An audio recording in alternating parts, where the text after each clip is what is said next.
دوستانو د علیشه 007 پلار باندې ډزې شوي دي چې د پیښور لیډي ریډینګ هسپتال کې داخل دی. دوستانو په سوشل میډیا باندې چې کله دغه خبر زموږ مخې ته تیر شو نو موږ دغه خبر یو ګپ وګڼلو، خو چې کله د علیشه مور په سوشل میډیا باندې خپله یوه ویډیو شیر کړه نو معلومه شوه چې دغه یو حقیقت دی او داود شاه باندې چا قاتلانه حمله کړې ده. نو دوستانو دغه حمله چا کړې ده او ولې یې کړې ده، داود شاه چا قتل کول غوښتل، نو دغه ټول معلومات در سره په ویډیو کې شریکوم. زموږ ویډیو را سره تر اخره پورې وګورئ. کوم ملګري چې زموږ په چینل کې نوي دي او زموږ چینل یې نوي سبسکرایب کړی نو مهرباني وکړئ زموږ چینل در سره ضرور سبسکرایب کړئ او خوا کې ورسره د ټلۍ نشان ووهئ چې داسې معلوماتي ویډیوګانې درته په اسانه در ورسي. سلامونه دوستانو، دغه واقعه په ماښام ټایم کې رامخته شوې ده چې په ماښام ټایم کې ډزې شوي دي. یو څو کسان راغلي وو چې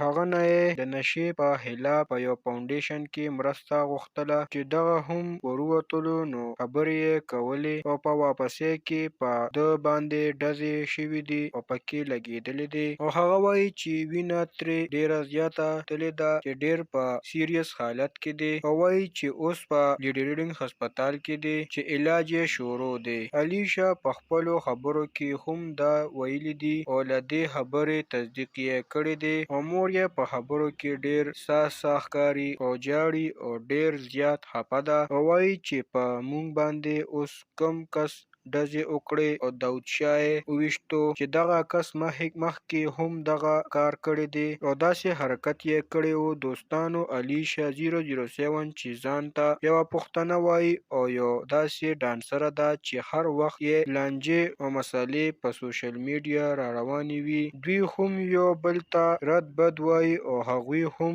ورته دغسې کنځل کوي. نو له دې هر څه په نتیجه کې کیدای شي چې هر څه شوي وي. نو دوستانو تر اوسه پورې دا د دې واقعې نور تفصیل مخې ته نه دی راغلی او چې نور معلومات داسې مخې ته راشي نو هغه به هم تاسو سره شریکوو. نو دوستانو له داسې نورو معلوماتو دپاره زموږ چینل سبسکرایب کړئ. مننه کوم چې ویډیو م را سره تر اخره پورې وکتله او د بلې ویډیو پورې د لوی الله په امان.